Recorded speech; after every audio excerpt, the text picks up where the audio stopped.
আজকে প্রবাসী ভাইদের কষ্ট নিয়ে কিছু কথা বলবো, সবাই ভিডিওটি শেষ পর্যন্ত দেখবেন। কষ্ট লাগে সেই সময় যখন একজন প্রবাসী ভাই 5 বছর, 7 বছর, 10 বছর প্রবাস জীবন শেষ করার পরে দেশে আসে। তখন আত্মীয় স্বজন, পরিবারের লোকজন শুধু তার থেকে চায় যে কার জন্য কি এনেছে। অথচ 5 বছর, 7 বছর, 10 বছর পর্যন্ত একজন প্রবাসী মাথার ঘাম পায়ে ফেলে কত কষ্ট করে তার ফ্যামিলির জন্য। এমনকি বিদেশের জমিনে সে যদি কখনো অ্যাক্সিডেন্ট হয়, আত্মীয় স্বজন কেউ থাকে না, কেউ তার পাশে থাকে না, সান্ত্বনা দেওয়ার মতো কেউ থাকে না। তার গায়ের মধ্যে যখন জ্বর হয় তখনও সে গভীর রাতে একা একা কাতরাতে থাকে। কেউ তাকে খেদমত করার, সেবা করার কেউ থাকে না।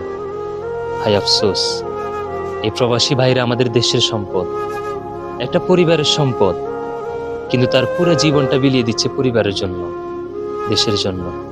অথচ আমরা তাদের কদর করতে জানি না। ফ্যামিলির লোকগুলা তাদের কদর করতে জানে না।